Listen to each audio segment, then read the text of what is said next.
All right, hello guys. Hope everybody's doing well. It's Lewis and Professor Khalil, GB Harrogate and GB Apperley Bridge. You can just say Khalil. It's fine. I love to call him Professor Khalil. I call myself coach on the mat and then tell everybody you're Professor. So guys, it's been 2 months to the day since we opened Apperley Bridge, and we just wanted to take a moment really to pause from kind of like the daily routine and then sort of reflect on what the last 2 months has been like, but also kind of the come down from the 3 months of intensive fit out, and then even like the 6 months really of planning before that, and then the years of chatting and going on about it even before that, wasn't it? So sorry if I sound a bit nasally, I'm a bit full of cold today, but pass it over to Manil. How are you feeling since we've been open? What's the...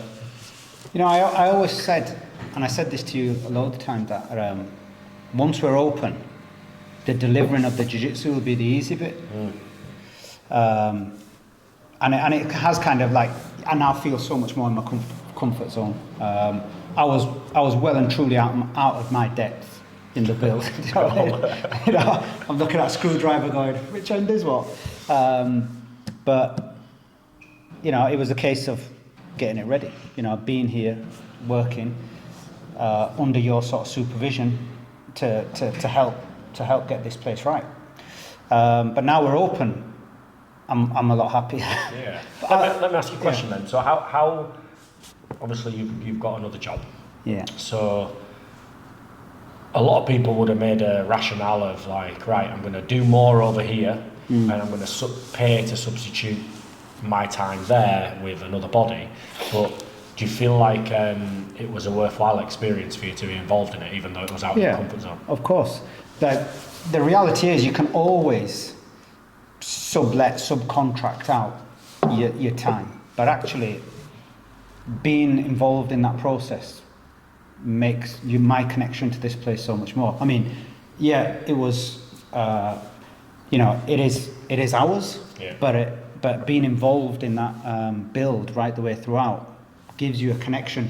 You kind of, when you sit down, sometimes you look and you think, oh, I remember that, I remember this, I remember all of these little things going up, being designed, being put in place, kind of talking about them. So the connection to it is so much more. I'd have missed that. In fact, I know if I hadn't been here through those 3 months. That's how I've always felt, like with Harrogate and here. You know, I feel much more attached to this school than I thought I would, and I know that is through the amount of time we invested together. I got a lot of every time I come in, I'm like, yeah, I remember this, remember that, and then I want to be here more, be more involved with the students, just being in the space after you've kind of done it. So I'm really proud. And it's a lovely space. Do you know what it is? The number of people, I was saying this to you the other day, someone walked in looking for another business and just said, what a lovely space. And that is the number one feedback you get, where people come in and they say, wow, what a lovely space. Yeah. And there's a certain amount of kind of pride in that actually, we did this. So if you could pick, I was thinking about this in the car on the way over today. I was thinking about like if you could pick like one memory that stands out that would like sum up the experience or like the funniness of us working together. I think, could you share that? The nights putting these lights. The nights putting these lights up. Oh, funny. In the pitch black. Oh, in the first few days where we were like, you had your phone out and you were like, we had no electricity, and it was a glum day outside, and it was like dark in here, you couldn't see it. You were like, oh, I don't quite think this will. We shouldn't really be doing this with your health and safety head on, but. Yeah, those there were a few late evenings putting these lights up. They do stand out. Yeah, they were good fun, but it was good fun. Yeah. Spur of the moment, it wasn't planned. It was like, right, let's just get this, and then an hour turned into 3 hours, into 6 hours. We got it done though. Yeah, made it look great. And I think for me, it was like all through the job, I kept saying, all projects expand to take the time allowed. It's like, we're going to be to the wire, whatever. Yeah. And then on that last night, I remember we were trying to get the mats down. We just hit a wall at about 1 o'clock. I was just having like hallucinations. Like, I feel I just need to go now. Just need to go, drive home, had 2 hours sleep. Came back for the open day. And I don't know how I got through that, to be honest. I just, and then I think since we stopped the job, I've got ill. After, like, my body just didn't let me get ill in that period. And then as soon as we stopped, can't, like, kind of, you gradually return to a baseline and just... Yeah. And what I now find is every time I go to another school, I'm looking around, thinking, oh, that's nice. In fact, I went to Braulio School in GB Birmingham the other day. They've got the exact same lights up. I went to a cafe up the road in Idle. Everywhere, you noticing it? Yeah, everywhere you start noticing. Yeah, you start noticing. Oh, we've got those. Nice. And they look good wherever you go. Yeah. They do look good. No, good. So open day then, that was great. It was like obviously, even though I was exhausted, thoroughly enjoyed it. And I taught the first 2 classes. I taught the 2 kids classes, and mate, my mind had gone. I was like, so what I tend to find is when I know this from working nights. When I used to work nights, there comes to a point where physically I can go on, but mentally I'll like just reduce down into this kind of non-thinking state. And it used to normally happen at about 5 o'clock in the morning on a night shift, and you'd be like, right now, you just continue on, you'd be awake. And I found myself during the day a bit like that, where after I taught the 2 classes, the kids' classes, that was in my mind, I'm done. So I kind of maintained that as soon as it was like a light switched. Came off the mat. We had each other's back, didn't we? Because I didn't get on the mat in the kids' classes, and then I don't think you got on the mat in the adult class. No. But yeah, and like, since we've been open, I think we're really happy with the progress of the school, really happy with the progress of the students, most importantly. Like, I really enjoyed coming across on my mornings, doing the morning classes. It's not a bad drive over from Harrogate. I've got some committed individuals coming into those sessions. I think I'm really making a difference, so it's good. Membership has been good, like we're getting plenty of people inquiring and coming in and doing trials, and everybody's making people feel welcome. And I think for me, it's kind of, there's not been any meteoric rise to however many hundreds of members, but it's much easier to help build a culture and maintain that culture with a steady growth rather than like a rampant kind of jump forward. We saw that at Harrogate, so like, we kind of, you gradually just kind of tick away, you bring people in, and it's kind of slow and steady wins the race, really. I think it's like the most important thing. We want people to come in and stay and really enjoy what they're doing. So. Definitely. And that's what one of the main kind of points of feedback is. Sometimes we will come in and these classes will be on regardless, but there might be 2 people. One of the parents said the other day, for sort of some of the younger guys that they were coming to collect after class, like they're like getting 1-to-1 tuition here. 2 people on the mat in that class. There's a couple of people or 3 people, and they get your time, and they progress. They see the benefit of that. But as you get busier classes, you get smaller classes. But that's because the timetable we set up was that was one of the other main bits of feedback I got, which was, wow, for a new school there's a lot of classes, and it was like, well, because for us, the membership offering is not about necessarily how many people are in those classes, but a lot of it is about meeting the demands of different people's schedules, work-life balances, family commitments, all those things. We want people to not have an excuse to not train.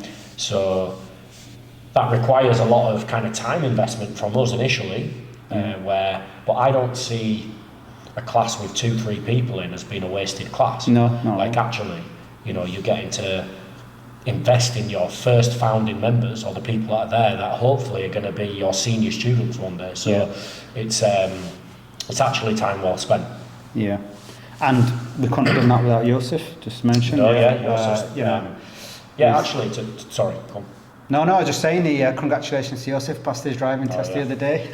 Good lad, Joseph. But shows his commitment. He was, he lives in Harrogate, lives in the centre of Harrogate, an hour on the bus, there and back, multiple times a day. Well, even to resonate on that point, like, Josef has left a full-time employed role to come and do this job with us, to be a coach, jiu-jitsu coach. He was obviously coaching 4 or 5 hours a week over at Harrogate before, and now he's over here. Not a full-time position, probably 18 to 20 hours a week, and then he's kind of filling his time with other stuff outside of that. But that, it shows, I suppose, the commitment from him to develop himself as a coach and pursue it as a full-time job. So, yeah, couldn't have done it without him. No. And the PD team. Yeah. Polly, Sarah. Polly, Sarah was our social media person. Yeah. So, and that's the thing. It's not us. It's not just us. There's a team that we've got, a dedicated team, and credit that team was built out of Harrogate. I was built out of GB Harrogate. Do you know what I mean? This is we both are. We're expanding, and the team has expanded out of Harrogate.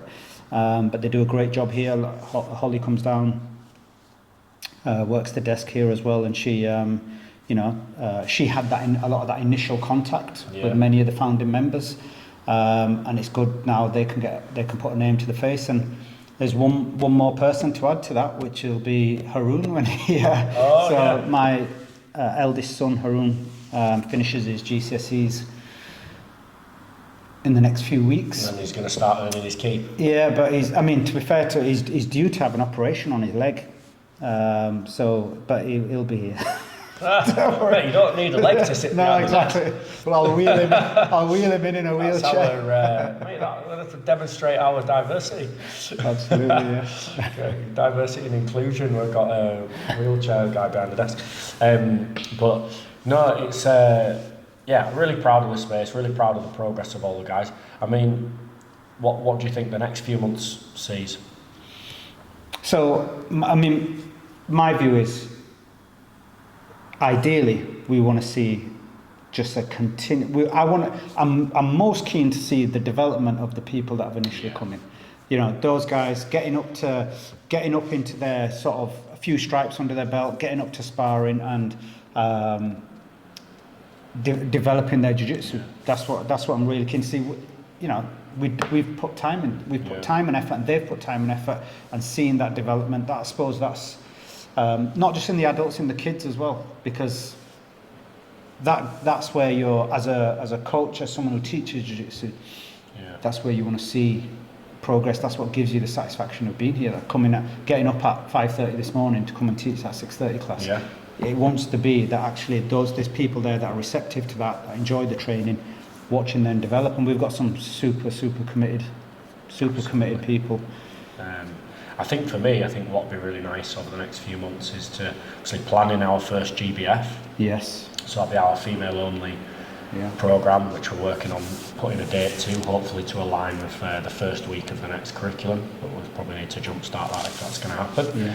And then it'd be nice to have like a bit of a summer social, get people together, sort of help build the community. But ultimately, I think, we can get a bit. I think as a jiu-jitsu school, the focus should still be on kind of the relationships built on the mat and the jiu-jitsu that's taught on the mat.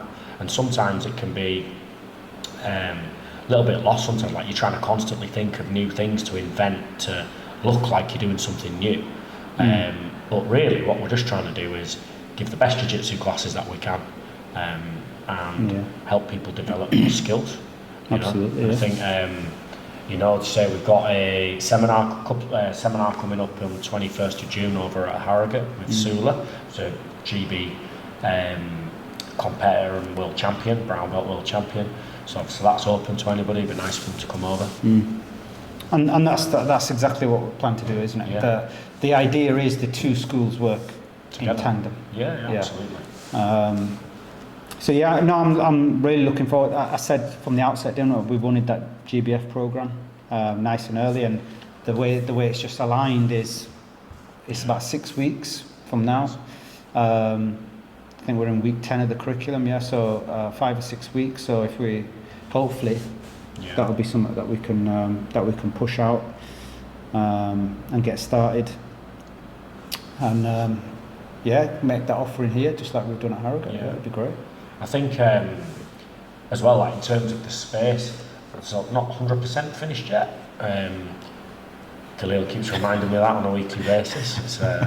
It's difficult. Like now, when you're in it, and I'd cleared all my schedule, I'd booked the kids in nursery all the time, and Rebecca had cleared all her shifts at work. It was kind of easier to be here and get loads done. Now it's kind of proven a bit more challenging to be here for prolonged periods of time to actually do work, but we need to get the shop done, which will be nice to get that done as soon as we can. And then obviously another toilet and shower hopefully by the end of the year. Yeah, absolutely. Our toilet issues are now resolved, we believe. Fingers crossed. Fingers crossed. So that's good. But like I think as far as building projects go, mate, we were pretty low snags, low issues. Like it's just the fact that because we were self-performing pretty much every task. To try and keep on budget, the pressure feels higher than maybe what it necessarily needs to, because we were responsible for finishing those items. Yeah, I think the pressure. I think you put an awful lot of pressure on yourself, because not only were you managing the project, like budgeting the project, and doing the work, which was a lot to take on, and you, but. You know, there were some times when you were getting a little bit down, and there were times when you were like super hard on yourself. And I remember thinking to myself, and we're discussing it, like, you know, if you were going to do this, you'd put in X amount of money, you'd hire a project manager. Yeah, you might want to do the work, but you'd have a project manager, or you'd project manage it and you'd get somebody to do the work. But doing both was a big ask. And I kind of found that where I was in the office, I was coming out of the office, coming straight here, doing an evening here, going home, not seeing the family and stuff like that. But you know, it's worthwhile. It was a short term, 3 months, period thing, and now we're seeing the benefits of that. So nice. No regrets there. Not at all, mate. No. Ready for the next one. Yeah. Rebecca might leave me. Well, we've got an expansion project here. Yeah. Oh well. Yeah. No, let's not talk about that just yet. But so in terms of upcoming kind of events and stuff, you say you're going to be. What are we going to be doing in the local area coming up? I think you talked about going to some school fairs, trying to, because obviously we're new in the area, still relatively unknown. We need to get our signage up outside. Yeah. But I think you've got a plan to. The reality is, like, we see the benefit of jiu-jitsu. Absolutely. And the question now is, how do we push that out to the wider community? That people never been to jiu-jitsu. So over the next, so it's coming up to the end of school season. So we're coming up to when next week is half term. Yeah. And then after that, you'll have the schools will be planning their summer fairs and stuff like that. So it's a case of, let's see if we can get to some of those summer fairs in the local for the schools that are in our local vicinity, and show them what jiu-jitsu is, and see if we can open up the academy over the summer to people to come in, train jiu-jitsu over the summer, and then make that part of their journey moving forward. You know, the message is strong, the anti-bullying message, discipline. You know, we see it here when the kids come in. It's like, you know, put your shoes straight, put your clothes in the changing room straight. We try and impress that idea of a little bit of self-discipline in the kids. A little bit of structure. And you know, there's the kind of understanding how you defend yourself, how to behave. We never start a conflict, but if someone is in your space and they're trying to bully you and what have you, we stand up to that, and we kind of stand our ground and put some processes in place for those kids to follow. So, you know, there are definite benefits. So yeah, getting out to the schools hopefully, and there's lots of schools around here, isn't there? There's no shortage of schools. So you might see us at a school fair near sometime soon. Yeah. Yeah. Good. And then in terms of if people know anybody that they think would be interested in jiu-jitsu, like we have a really we've got a referral program, haven't we? So that's like if you refer anybody that signs up based off your referral, if they let us know you referred them at the first point of inquiry, then we reward you with 20 quid. So that can be redeemed either in the shop against seminars or against next month's membership, or if you're feeling super generous, you can gift it to your referee to help them get started as well. So I think that's quite something we brought in across both schools, so that you could actually refer somebody to GB Harrogate and you would get the referral reward as well, or vice versa, someone from Harrogate could refer somebody over here and they will get that reward. And that's not really like, it's not supposed to be an incentive in the way of like paying people to find us members. It's more just an acknowledgement really from us that, you know, a thank you. Yeah, I mean, anybody who does jiu-jitsu talks about jiu-jitsu. Yeah, right? of course they do. And if you're able to present a positive image of jiu-jitsu, of our academy, of us, to somebody else to come and you refer somebody else, then it's just a thank you. Yeah. It's a thank you for us. But ultimately, we see that those like people who benefit from jiu-jitsu will ask other people to do jiu-jitsu, won't they? So that's the way we see it. Yeah. So what's happening today then? Next lunch class soon? Lunchtime class, GB1, Class B, and then we've got the evening class. There's no kids classes today, so Thursday we don't have any kids classes, so I'm gonna head home. But there's lots to do in the academy. We've been working here, doing some touching up of the mat. There's always little bits to do, isn't there? So it's a continuous work in progress. And we are, got our lunchtime class on. I'm sure William Lowe will be there, no doubt. Shout out to William. Yeah, got the most classes in the history of first starters. Two classes a day for a month. Very possibly. I looked through his record and there were, in his first month, there were 26 days, because we were shut for 4 days on a Sunday where he couldn't train. And in those 26 days, he did 43 classes. Wow. And that's some commitment. There is some commitment there. So shout out to him, our most dedicated student. Yeah, I mean, I think, what's your thoughts on that then? Like, as a thing, I mean, that's an amazing achievement. It's great for him, and I hope it continues as long as his body and his schedule will allow. But in terms of like your average member who can attend, what we've said this before, haven't we? Like five times a fortnight. I think five times a fortnight. 10 times a month. Yeah, 5 times a fortnight is a great number. Any more than that, you'll see like great progress. You know, until you got your black belt, what was the average amount of training like you did? Like how it took you 14 years to get your black belt? Yeah. So initially in my very early years, when I was working shifts, my training was. One, it was my shifts were sporadic, and I was on shift pattern. Sometimes I'd be working on an evening or on a night shift, but then there weren't that many classes either. So you take the two where the nights that you had classes, I might be working. So you kind of fast forward that on into the later part when I wasn't working shifts or wasn't working as many shifts, and there were more classes to attend. Yeah. It's a completely different. So if I look at the two aspects, the start and end. I was training 3 times a week regularly towards the latter end, purple belt, brown belt. There, I was teaching as well towards the latter end of that. But at the beginning, there would be weeks where I didn't train. Yeah, it's interesting, isn't it? Because a lot of the content that we'll see, or on social media or YouTube or whatever, is put out by people that do jiu-jitsu full time. Yeah. I think the reality is that probably 99% of people that do jiu-jitsu probably train 2 to 3 times a week. Yeah. And they all get to black belt if they keep on going. Yeah. And they all get better. And so I think I used to listen to this podcast called Inside BJJ. It was on Apple Podcasts. I don't think they do it anymore.